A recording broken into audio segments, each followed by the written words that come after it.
आज हम आपको एक ऐसे आर्टिस्ट से मिलवाएँगे जिन्होंने अपने कला के क्षेत्र में बहुत ही नाम किया है और उन्होंने अपनी पहचान बनाई है और वडोदरा के जाने-माने आर्टिस्ट और कोरियोग्राफर हैं और बहुत ही लोग उनसे इंस्पायर हुए हैं और आइए ऐसे ही एक हस्ती से मिलते हैं हम श्री चिराग मीणा सर से। नमस्ते सर, नमस्ते।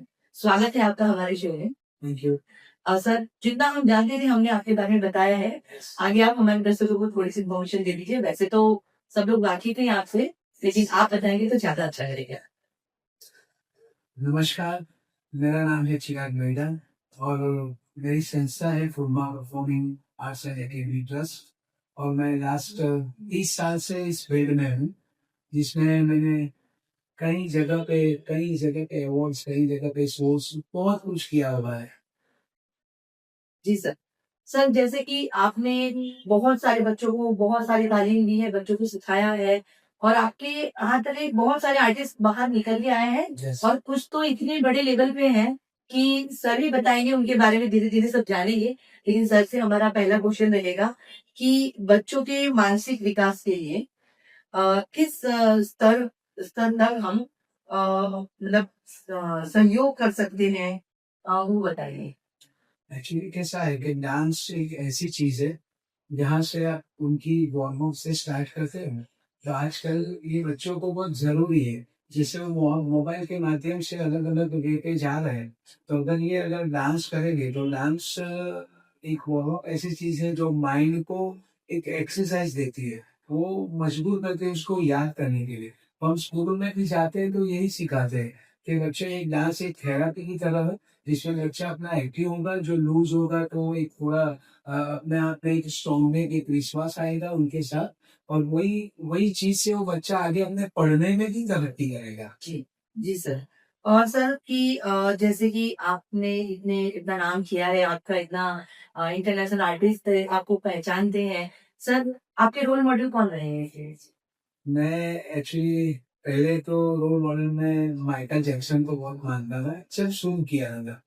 प्रभु देवा सर को बहुत मानता था और फिर अपने भगवान है माता जी, जहाँ पे मैंने वेस्टर्न से चालू किया जी, और जहाँ पे मुझे एक ऐसी अपॉर्चुनिटी मिली वो 97 में अमेरिका इंटरनेशनल फोक डांस के लिए। तो मैं वहाँ से उन लोगों ने मुझे बताया कि आप अभी यहाँ से इस लाइफ में कम हो। तो मैंने वहाँ से सब शुरू किया और वहाँ से समझो ना कि हर एक इंसान, हर एक क्लाइंट, हर एक ऑर्गेनाइज़र वो मेरे लिए एक रोल मॉडल की तरह ही थे, जो मुझे कुछ न कुछ चैलेंजिंग काम देते थे। तो मैं उनको हमेशा उनकी वजह से यही पोज़ीशन पे हूँ आज। जी सर। सर, जिस तरीके से आपकी कला बच्चों को मतलब प्रेरणा देती है, तो उसी तरह से कला तो है ही, पढ़ाई को लेके क्या कहना चाहेंगे आप? वो किस तरह में पढ़ाई तो कंपल्सरी ज़रूरी है, लेकिन पेरेंट्स को अगर लगता है कि मेरे बच्चे में कोई टैलेंट दिख रहा है, चाहे डांस हो, स्पोर्ट्स हो, कराटे कुछ भी हो, तो पेरेंट्स को ये रिक्वेस्ट करूँगा कि उसको थोड़ा पढ़ने भी दो और उसके साथ उस फील्ड में जाने भी दो जहाँ से बच्चा कहाँ पे ग्रोथ अपनी एक्टिविटी में कहाँ तक बढ़ सकता है। जी सर।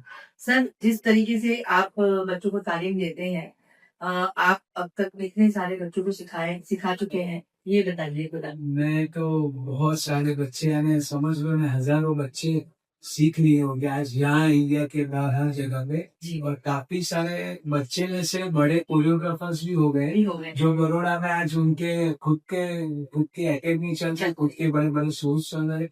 वैसे बहुत सारे बड़ौदा में मेरे असिस्टेंट हैं। जी सर। सर, काफ़ी सारे असिस्टेंट ऐसे भी हैं कि वो बहुत अच्छे लेवल पे वर्क कर रहे हैं और टीवी चैनल पे भी अभी वो काम कर रहे हैं। जी सर। काफ़ी बच्चों को आपने इस तरीके से सिखाया है कि आज वो अपने कदमों पे खड़े हैं। हाँ, जी सर। सर आपका जो ये पूरी जर्नी रही, उसमें उतार-चढ़ाव तो आते ही होंगे। आते ही आते जी सर।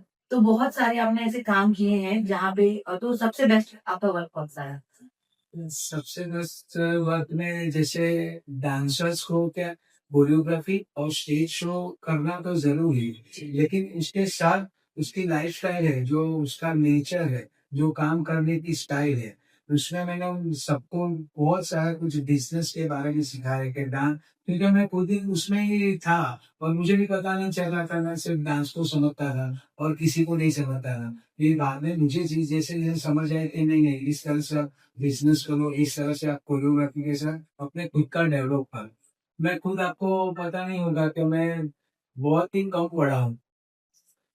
यानी समझ लो ना मैं 7th पास वो भी एक सरकारी स्कूल में हुआ। और उसके बाद जैसे-जैसे मैंने आपको बताया कि मुझे हर ऑर्गेनाइज़र एक चैलेंजिंग देते थे, तो उसकी वजह से मैं आज इतना एक्टिव हुआ हूँ। जहाँ से मुझे इंग्लिश में डांस किया तो मुझे इंग्लिश आता। बाकी मैं स्पेशल स्कूल में पढ़ के कभी इंग्लिश नहीं सीखा।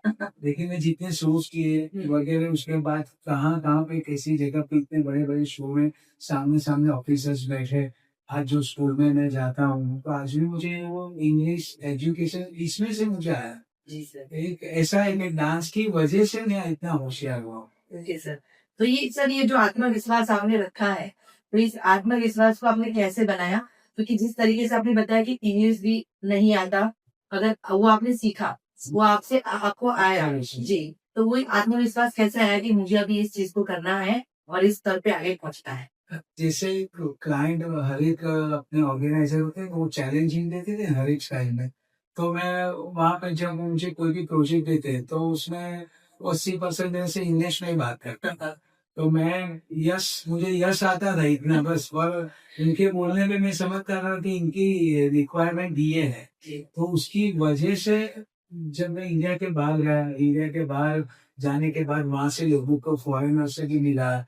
काफ़ी सारे फॉरेनर्स को अपना कल्चर एक्सचेंज करने का मौका मिला। तो जब कोई न कोई मेरे साथ ऐसे इंसिडेंट्स बनते थे कि जिसमें मुझे इंग्लिश आता नहीं लेकिन बोलना पड़ता था। तो फॉरेनर को अगर आप रिस्पेक्ट नहीं दोगे ना तो इंग्लिश में गुड मॉर्निंग है, हाय, हेलो, हाउ आर यू उसमें, और उसके बाद कल्चर के बारे में, तो उसी तरह से थोड़ा करके पूरा इंग्लिश समझने लगा हूँ मैं। Okay sir.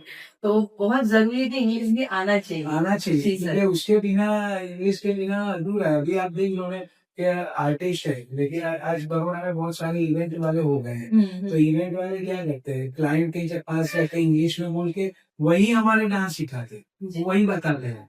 तो उसको पहले काम मिल जाता है। अगर आर्टिस्ट जाएगा नहीं तो क्लाइंट ऑर्गेनाइजर वो समझ नहीं पाएगा। तो इंग्लिश इतना इम्पोर्टेंस है।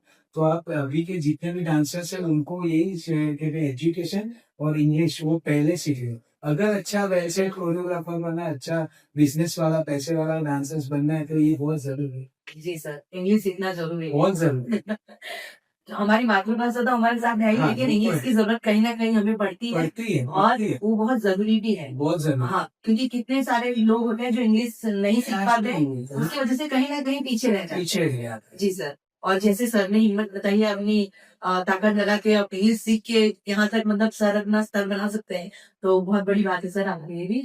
और सर मैं ऐसा बोलती हूँ कि जिस तरीके से आपने अपना नाम बनाया है as a choreographer, artist, internet artist, इतने सारे वर्क करने के बाद सर आपने बहुत सारी मूवी की। हाँ। जी सर। अब मूवी पे आते हैं कि सर ने इतनी सारी मूवीज़ की हैं और उन्होंने मूवी में हीरो-हीरोइन को कोरियोग्राफ किया है और कहीं न कहीं सब लोगों को वर्क भी दिया है। जी सर। तो बताइए कौन-सी आपकी ऐसी मूवीज़ हैं जिसमें आपने इतने अच्छे वर्क किए हैं? हमारे दर्शक भी जानना चाहेंगे कि आप कौन कितनी सारी मूवी कर चुके हैं? जी। मैं एक्चुअली एल्बम सॉन्ग्स में जैसे बरोड़ा का तुल बोल थे, सनी जादव है, जी। ऐसे उनके सारे बहुत सारे एल्बम बना चुका हूँ। उसके बाद मूवी में गुजराती पिक्चर में पहले मैं परफॉर्म करता था। उसके बाद ऐसा था कि मैं इस फील्ड में गुजराती इंडस्ट्री जो अर्बन नहीं है, जो एकदम ट्रेडिशनल मूवी चल रही थी। तो उसमें मैं बहुत इंटरेस्ट नहीं लेता, लेकिन सामने से काम आते थे मुझे। वही मैं चैलेंजिंग वाली बात करता हूँ लेकिन कि आपको ये करना है। तो फिर मूवी में काम करते-करते मुझे पहली एक मूवी मिली जिसमें गांधी की गोलमाल, वो अर्बन मूवी थी, और सेकंड मूवी मैंने की बच्चू भाई, जो सिद्धार्थ गांधी की अभी जो लास्ट मूवी थी। मैंने उसमें कोरियोग्राफ किया। और एक मूवी जानेवाले में जो बॉलीवुड मूवी में मैं शायद पहली बार डांस कोरियोग्राफी करूँगा। ओके। अर्बन मूवी में हो गई, गुजराती एल्बम सब हो गया। समझ गया। लेकिन ये फर्स्ट मूवी ऐसी है जो मैं उनमें साइन कर दिया है। जानेवारी से वो मूवी स्टार्ट होगी, बॉलीवुड मूवी। और उसमें मुझे अपॉइंट किया है कोरियोग्राफी के लिए। चलिए बहुत-बहुत बधाई सर आपको, थैंक यू। कांग्रेचुलेशन कि आप हमारे बड़ौदा गुजरात का बहुत-बहुत नाम रोशन कर ही रहे हैं और आगे भी करते ही जाएँगे। जी सर। सर जिस तरीके से आपके पास छोटे-छोटे बच्चे आते हैं, बड़े पेरेंट्स आते हैं आप गरबा भी सिखाते हैं। बहुत सारे लोग आपके पास सीख के गए भी हैं और सीखते भी हैं और आपकी इतनी सारी अकेडमीज़ चल रही हैं। सर बताइए कहाँ पे दिक्कत आती है आपको सिखाने में? छोटे और बड़ों में कहाँ पे प्रॉब्लम आती है? और किस तरह से आप उनको मतलब सिखाते हैं, उनको तालीम देते हैं? एक्चुअली ऐसा है कि जैसे अभी जनरेशन गैप है, उस तरह से जनरेशन गैप में हम पहले वाली स्टाइल सीखेंगे जी। और अभी बहुत एडवांस स्टाइल है, तो उनको हम पकड़ के भी और हम असिस्टेंट भी अभी ऐसे रखते हैं, जो हमारे से बहुत कम एज में है। हुँ, जैसे 22 साल है, 24 साल, वैसे लड़के को भी हम आज हमारे साथ में उसके लिए रखते हैं। इस स्टाइल को सिखाना बहुत ज़रूरी है, लेकिन कैसे सिखाते हैं, वो अभी जनरेशन में अभी की जनरेशन जो असिस्टेंट है, उनको पता नहीं है। नहीं है। कि जो टेक्निक स्टाइल ओरिजिनल क्या थी, क्या उसके बाद उसमें से निकला मॉडिफाइज है। हुँ, तो उसी तरह से असिस्टेंट को रख के हम हर जगह कोरियोग्राफी करने जाते हैं। जैसे गरबा का आपने बताया तो 2 साल से हम अफ्रीका में गरबा वर्कशॉप हाँ। करते हैं इंडिया में। हुँ, तो उसमें अपनी पूरी पुरानी स्टाइल और अभी की लेटेस्ट स्टाइल, उन दोनों स्टाइल लेके जाके उन लोगों को सिखाते हैं और बच्चों को मैनेज करने के लिए जो असिस्टेंट है, उनको हम ज़्यादा बोलते हैं। हुँ, और मैं तो ज़्यादा ऑब्जर्वेशन करता हूँ कि बच्चों को अगर स्टेप्स ये नहीं आ रहा है, हाँ। तो उसको कंप्लीट करो और असिस्टेंट को ज़्यादा मैं उनके सामने लेता हूँ। जी, क्योंकि अभी की जनरेशन के लिए अभी का ही असिस्टेंट चाहिए जी। और पुरानी जनरेशन होगी तो पुराना असिस्टेंट। पुराने उसी तरह से ही पूरा जाता है। ओके। अच्छा सर जैसे आउट ऑफ कंट्री आप सिखाने जाते हैं, हाँ। तो वहाँ पे मतलब किस टाइप की डिमांड होती है कि यहाँ के ही गरबे करने हैं, कुछ अलग स्टाइल सिखाते हैं आप? ये उसने उन लोगों को अभी जैसे अपने बड़ौदा में नहीं आए, हुँ, लेकिन जो रील्स गरबा बोलते हैं, ओके। ज्यादातर रील्स आती है मोबाइल हुँ, में, हाँ, तो उनको रील्स करने ज्यादा पसंद ओके। है। लेकिन जब हम सिखाते हैं सारे 300-400 लेडीज तो हर बैच में होती है हर साल, हुँ, तो हुँ। उनको जैसे अपना बेसिक स्टेप है ना, वो हाँ, बड़ौदा का जो बेसिक 1 2 3 वाला स्टेप है, हाँ। जो 3 ताली और 2 ताली में हुँ, खेलते हैं, हुँ, तो वो तो पहले हमको 10 दिन सिखाना ही पड़ता है उनको। अगर हमको वो 6 स्टेप वाला भगोड़ा होता है, अगर उसको स्टाइल नहीं आता है, तो नहीं कोई रील्स आएगी नहीं। ओके। तो हम ट्रेनिंग पहले 10 दिन में ही देते हैं कि भाई 1 2 3 तुम पहले हमारे बड़ौदा की जो 6 वाला स्टेप्स है, वो हाँ, पूरे वर्ल्ड में फेमस। अच्छा। और वो बाद में वो क्या करते हैं, गरबा खेलते तो है नवरात्रि में, हुँ, तो पहले वो 6 स्टेप वाले गरबे वो लोग करते हैं, तो उसके बाद वो रील्स वाले गरबे की स्टाइल चालू करते हैं। तो हम लोग क्या करते हैं, पहले अपनी जो ओरिजिनल स्टाइल है वही सिखाते हैं और वही उनको पसंद आती है ज्यादा। रील्स तो भी अभी बीच में चालू है, एंटरटेनमेंट के लिए कर रही है, लेकिन इसी तरह से हम उनको कोरियोग्राफ करते हैं जी और सर। उनको बोलते हैं कि हम बड़ौदा के गरबे तो पूरे वर्ल्ड वाइड वर्ल्ड इतने वाइड फेमस है, फेमस है। अतुल दादा है वो पूरे वर्ल्ड में इसी तरह से करते, उसके लिए लोग जाते हैं उनको सुनने के लिए और खेलने के लिए। जी सर, सही बात है। और यूनाइटेड वे का भी बहुत नाम है। बहुत नाम है, जी। बहुत पूरे वर्ल्ड में करते हैं, बिगेस्ट वर्ल्ड में। जी सर। सर जिस तरीके से आपने बताया कि गरबा को लेके भी है, वैसे डांस की स्टाइल्स भी होती है। हाँ, डांस अभी स्टाइल बहुत सारी डांस की स्टाइल होती है। आप इतने बहुत पुराने कोरियोग्राफर हैं और आपको ये सब पता होगा। लेकिन कुछ बच्चे कुछ एकेडमी में जाते हैं, वहाँ पे नहीं सीख पाते हैं। है। नहीं सीख पाते हैं तो कैसे, कहाँ पे, किस तरीके से सीखें और शुरुआत किस स्टाइल से करें तो बच्चे आगे का बेस पकड़ पाएँ? देखिए जैसे बड़ौदा में सारे डांस क्लासेस चलते हैं, उसमें समझ लो कि 80% ऐसे बच्चे हैं यानी पेरेंट्स ऐसे हैं कि इसको सिर्फ 1 महीने के सिखाना है, हुँ, इसको प्रोफेशनल नहीं बनाना है। हुँ, वो पहले बहुत ज्यादा देते, तो उन लोग वो बच्चे पेरेंट्स ऐसा ध्यान देते हैं कि नहीं परफेक्ट कोरियोग्राफर हो और परफेक्ट मेरे बच्चे को टीवी में जाना है। वो विजन वाले समझ लो बड़ौदा में 30% है ओके। और 70% बच्चे ऐसे हैं जिसको खाली शौक के लिए पेरेंट्स को डिस्टर्ब नहीं हो 3 घंटे 2 घंटे पर बच्चा एक्सरसाइज करेगा, जी, कर लेगा। जी। लेकिन वो उसमें से कोई बच्चा ऐसे होता है जिसमें वो आगे बढ़ने के लिए रेडी होता है। तो अच्छे बड़ौदा में बहुत अच्छे क्लासेस है जी, जिनके नाम भी बहुत अच्छे हैं और एडवांस टाइम में भी वो लोग बहुत अच्छे हैं। जी सर। तो सही जगह पे अगर बच्चों को परफेक्ट डांसर बनाना हो, हुँ, हुँ। तो वैसे नाम है, अगर वो आपको सर्च करोगे या किसी को पूछोगे तो भी पता चल जाएगा। जी सर। तो मैं खुद सामने से ऐसा सजेस्ट करता हूँ। जी सर। अगर बहुत ज्यादा कोई ऐसा आता है कि मुझे इसको टीवी स्टार ही बनाना है, हाँ। इसको रियलिटी शो में ही जाना है, हुँ। या इसको कॉम्पिटिशन में उतरना है, तो मैं सामने से बोलते देता हूँ नहीं तो इसके पास जा। हाँ। अगर डांस कॉम्पिटिशन में उतरना है तो इनके पास जाओ, सिर्फ 2 महीने वैकेशन के लिए करना है तो इनके पास जाओ। हुँ। तो वो बड़ौदा में अलग अलग सेशन के अलग अलग कोरियोग्राफर है। जी सर। सर जिस तरीके से तालीम तो हर जगह मिलती है बच्चों बिल्कुल, को। बिल्कुल। हाँ, लेकिन कुछ होता है कि बच्चों को जैसे आपने बताया कि बच्चे 30% देना पड़ेगा पे।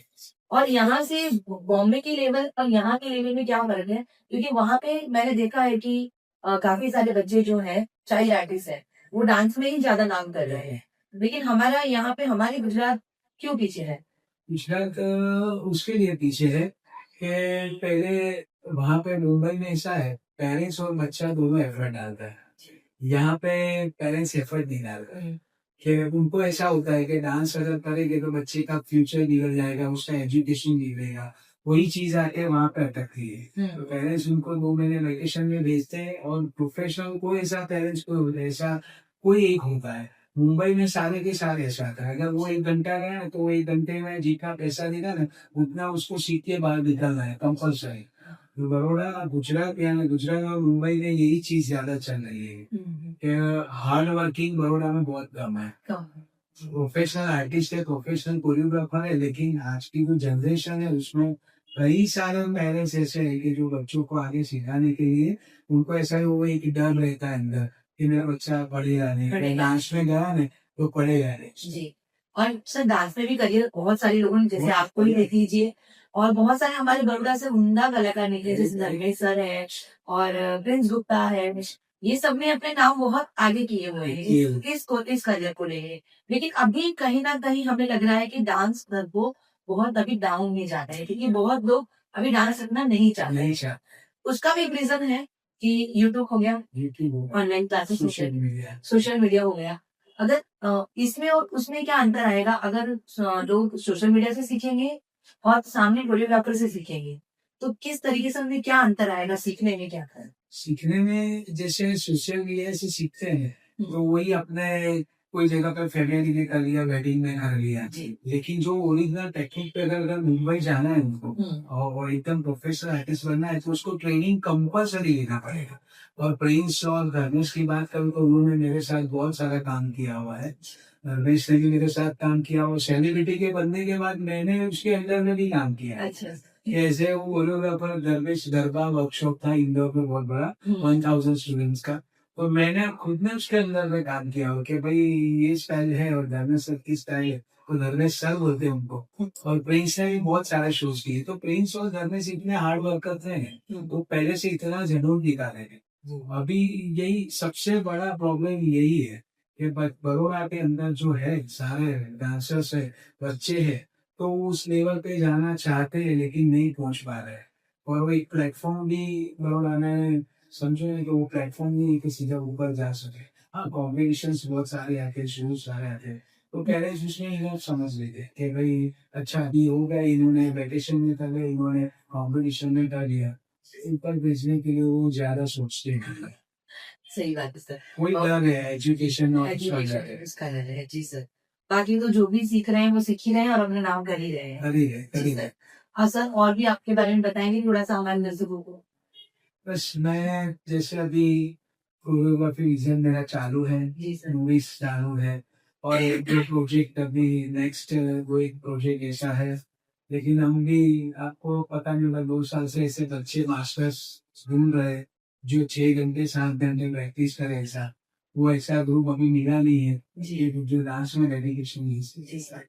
तो वही सब प्रोजेक्ट को लेके काम कर रहे, आगे बहुत बड़े काम है। हम भी चाहते हैं एक बड़ी स्कूल बनाना, डांसिंग स्कूल, जिसमें फीस नहीं हो, बच्चे आके सीख सके, और उनको जो विजन पे जाना है वो प्रोजेक्ट हमारा 2 साल से अटका हुआ है। तो उसके पीछे हम लोग काम कर रहे हैं धीरे धीरे। गवर्नमेंट से हम लोग कुछ हेल्प लेके बच्चों को लेके उस लेवल पे पहुंचाने के लिए ट्राई कर रहे हैं। जो बच्चों को ऊपर पहुंचना है, प्लेटफॉर्म नहीं है, लेकिन प्रैक्टिस और पैसा दोनों के लिए हम ये सब तैयारी से कर रहे हैं। और सर जिस तरीके से हमारा एक डीसीए ग्रुप किया था, तो उसमें बहुत अच्छे अच्छे कोरियोग्राफर्स हैं और बहुत अच्छे मैसेज देते हैं। जी सर, काफी सारे मैसेज मिलते हैं, कुछ अवेयरनेस मैसेज भी हैं। तो सर कुछ जो भी हमारे कोरियोग्राफर्स हमारे साथ जुड़े होंगे उनको कुछ मैसेज देंगे कि डीसीए ग्रुप क्यों है और क्या मैसेज देता है वो हर बच्चों को, और जो घर आपके कोरियोग्राफर्स होते हैं, वडोदरा के कोरियोग्राफर्स होते हैं। अभी भी एक अवेयरनेस हमने मैसेज दिया था, बहुत सारे कोरियोग्राफर को मिला भी होगा, तो उसके बारे में बताइए कि डीसीए ग्रुप क्या करता है, डांस एसोसिएशन का ग्रुप क्या करता है कोरियोग्राफरों के लिए, तो वो भी पता चले कि कोरियोग्राफर के लिए ये ग्रुप है, जहाँ से आप उनके पास कुछ ना कुछ बात कर सकते हैं। कोई प्रॉब्लम आ रहा है तो आप जैसे एसोसिएशन मैनेजमेंट करते हैं, तो एसोसिएशन से मिलके भी वो लोग अपनी मतलब प्रॉब्लम्स को सॉल्व कर सकते हैं। कर सकते, तो सही बात। उस एसोसिएशन के बारे में हमारे शो के दरमियान बताएं।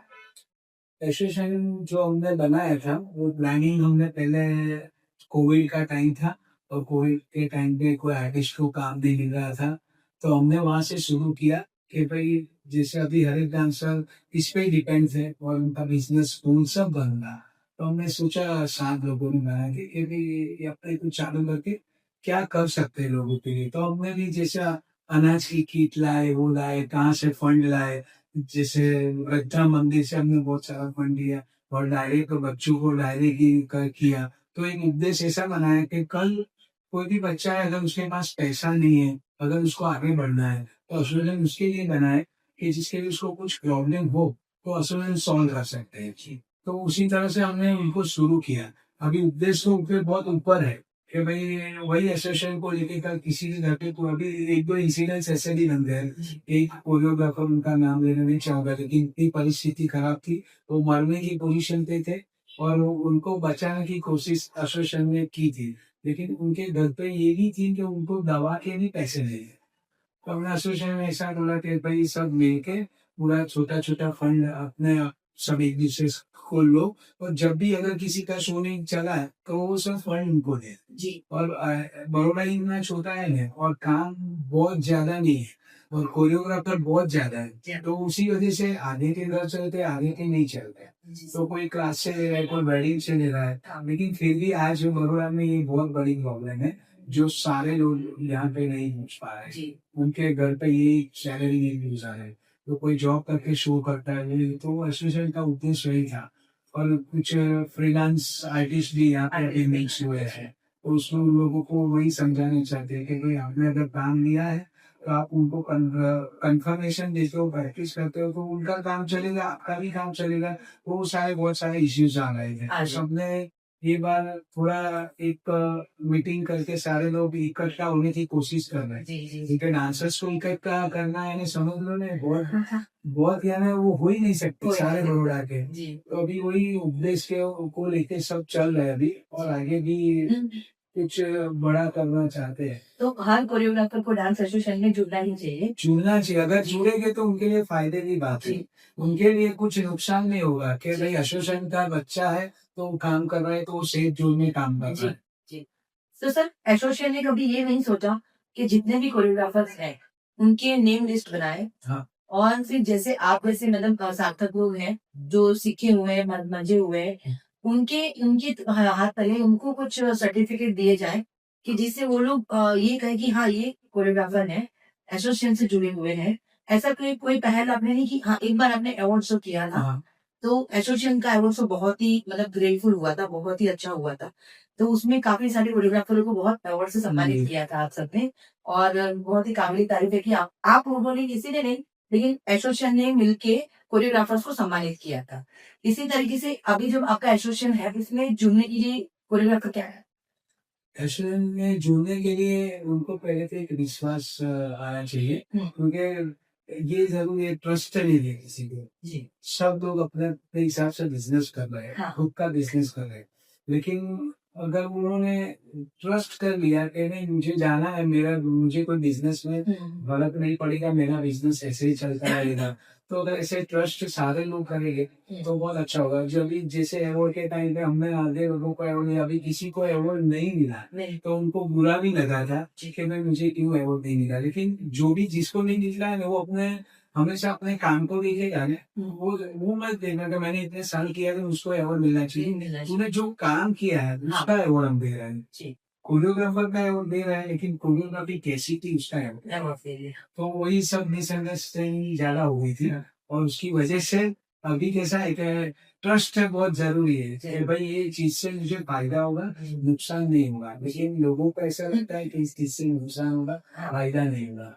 तो वैसे सोचते हैं। हाँ, हम हमारे चैनल के थ्रू भी कहेंगे कि एसोसिएशन है, छोटे-मोटे कोरियोग्राफर्स भी हैं हमारे यहाँ पे और जो कोरियोग्राफर्स को काम नहीं मिल रहा है, तो आप एसोसिएशन से मिलेंगे तो एसोसिएशन आपको भी काम देगा। काम देगा। जी सही सर। बात है। और बहुत ऐसे सारे एक काम ग्रुप की कम्युनिटी बनेगी तो वो हमारी कम्युनिटी साथ में मिलकर काम कर मिलके सकती काम है। है। तो यही चीज आप इसीलिए बातें कर रहे हैं कि इन सबको जोड़ने का काम कर रहे हैं। काम है। और जुड़ना आपको है किस तरीके से, वो तो चिराग सर से आप मिले रहिए और जुड़ी जाएंगे।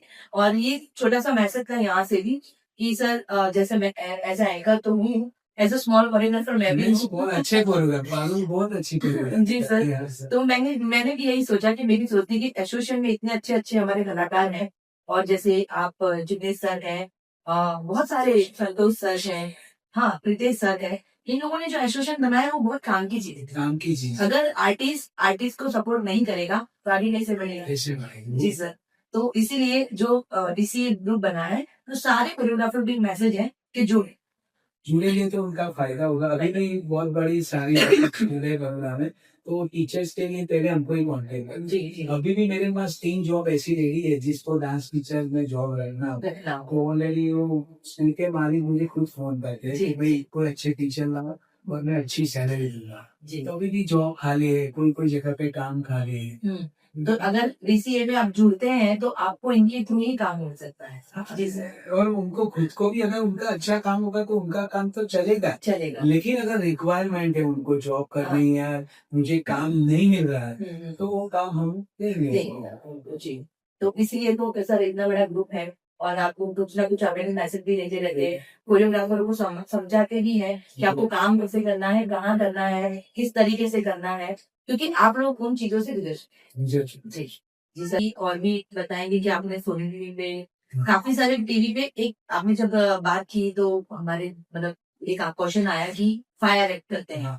ठीक है, तो फायर एक्ट आप जो सर पे आग जलाना और आपने काफी सारे मतलब बहुत हाँ, तो काफी सारे ऐसे आप वर्क कर रहे हैं जिसमें आप डांस कर रहे थे और आपको बहुत अच्छी सराहना भी मिली थी। फराह खान है ना, उससे मिली थी।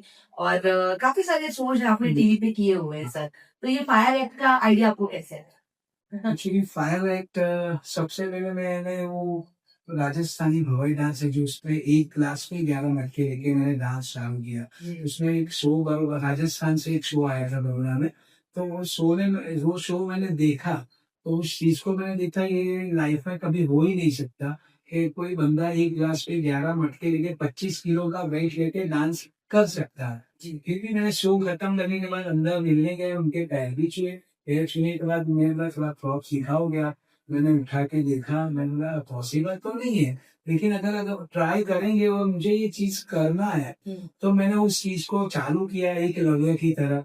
प्रैक्टिस करते करते सर दुखे, पेट दुखे, बहुत कुछ हुआ था। तो लेकिन जुनून था ना अपने अंदर, मैं वही बोला कि अगर जुनून था तो वो हो गया। उसके बाद ये जो फायर का था तो वो सर पे चाय बना के उर्मिला मातोंडकर को पिला रही थी जी बना की शो में।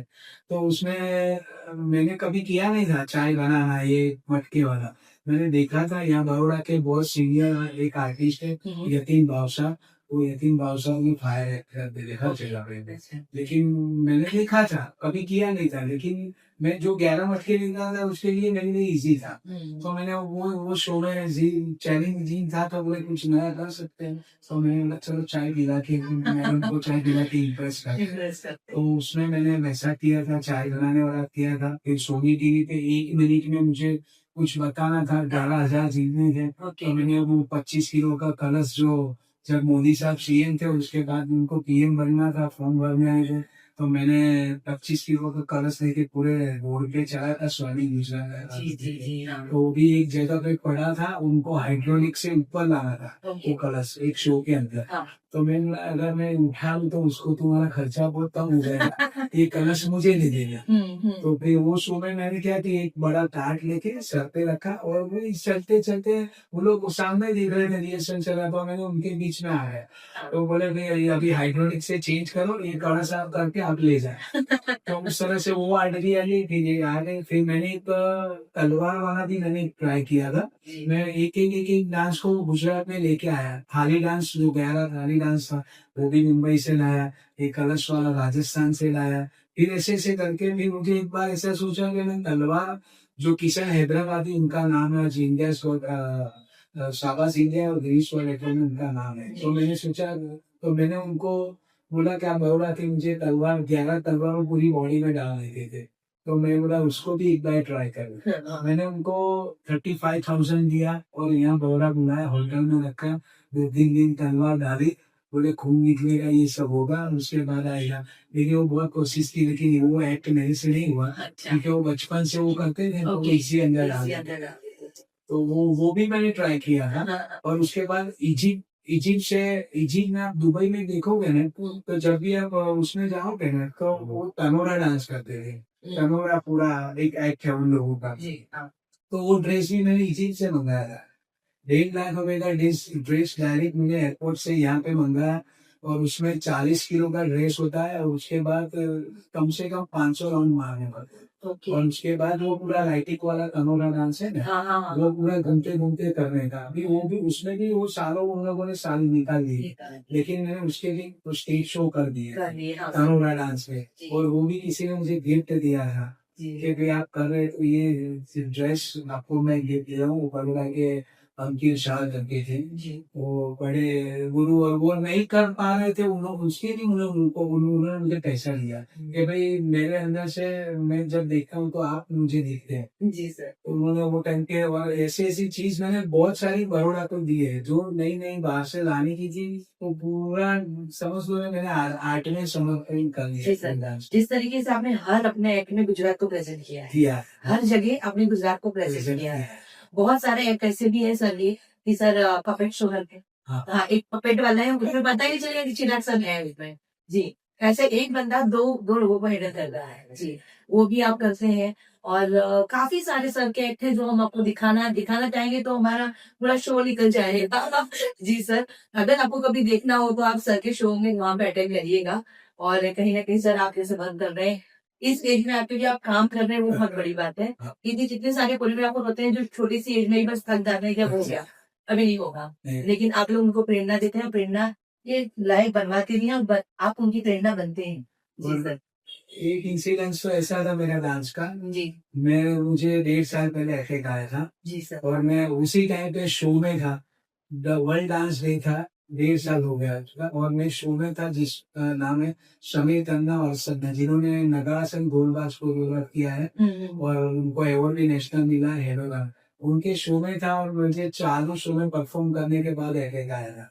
वर्ल्ड डांस डे के दिन भगवान ने मुझे कैसा टाइम दिया था कि डांस वर्ल्ड डांस डे उसी दिन अटैक हुआ। मेरा पूरा ट्रीटमेंट ड्रेस के साथ, और बाप रे, मैं ड्रेस के साथ, मेरा अटैक में ऐसी चीज सब चल रहा है, और मैं ड्रेस के साथ उसमें माता जी ने मुझे बचा लिया था। लेकिन मेरा परफॉर्म वहाँ पे हो चुका था, तो मैं उसमें भी बहुत खुश नसीब था कि मुझे भगवान ने दिया था उसी दिन दिया, वर्ल्ड डांस के दिन। तो मेरे को बहुत अच्छा लगा था कि चलो मेरा टाइम भी ऐसा आया, तो कौन से टाइम पे आया। जी सर, लेकिन फिर भी आपने हिम्मत नहीं हारी। नहीं हार उसके बाद भी अगर अगर आपकी जगह कोई हो तो बैठ जाएगा कि नहीं नहीं करना करना अभी, है। मुझे मेरी हेल्थ देखनी है, लेकिन आपने डांस को ही चुना। आज भी मैं उतनी ही गोलियां खाता हूँ जितनी 1.5 साल पहले खाता था।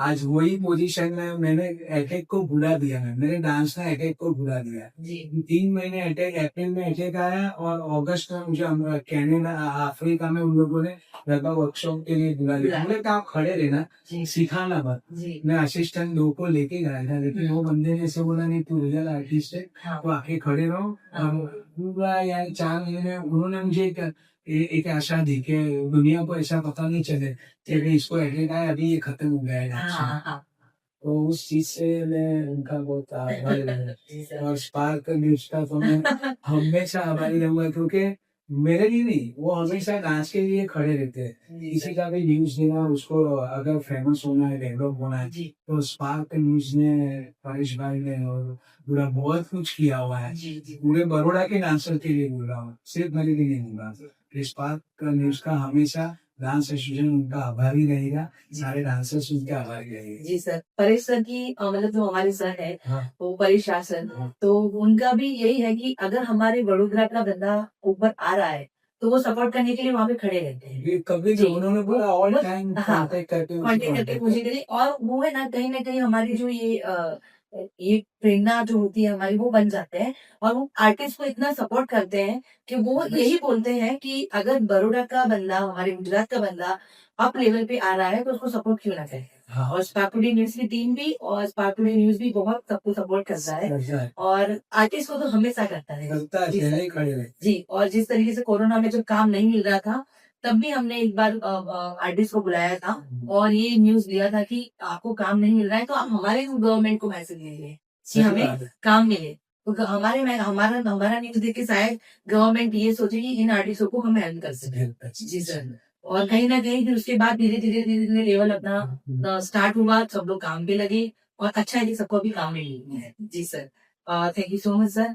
जाते जाते आप एक और कोई मैसेज देना चाहेंगे मोटिवेशन हमारे दर्शक देख रहे हैं आपको देखिए कुछ ना कुछ नहीं बहुत कुछ सीखे होंगे और सीखेंगे ही और आपसे प्रेरणा भी लेंगे और सर कुछ मैसेज देना चाहेगा इस मैसेज में जितनी भी बात हुई उसमें आप पहले ही याद रखो, आपको इंग्लिश सीखना है, अगर आप खुद को डेवलपमेंट करना है, अगर आपको इस फील्ड में टिकना है, ज्यादा पैसे वाला बनना है, तो ये आप इतना ध्यान रखो, खुद के काम में इतना एफर्ट दो, सच्चाई से काम करो, सच्चा काम करो, तो आप हमेशा टिके रहोगे। जी मेरी तरह मैं 52 ईयर्स का हूँ, लेकिन अभी भी वही कोरियोग्राफी, यहाँ जाके भी बहुत बड़ी कोरियोग्राफी करनी है, उसके बाद भी बहुत सारा काम है। तो आप अपने हिसाब से दिल से जो भी काम करोगे वो अच्छा ही होगा आपके लिए। और स्पार्क न्यूज आपके साथ खड़ा है, परेश भाई आपके साथ खड़े हैं। अगर कुछ प्रॉब्लम होती है तो आप उनसे पर्सनल मिलोगे तो भी आपका डेवलप हो जाएगा। जी sir thank you very much spark news and team सभी को और पावे। Thank you so much thank you sir very much. Thank you so much sir आप हमारे शो पे आए तो ये था हमारा आज का शो आगे भी हम आपके लिए ऐसे यूनिक टैलेंट और पॉडकास्ट लेके आते रहेंगे तब तक स्टे ट्यून्ड विद स्पार्क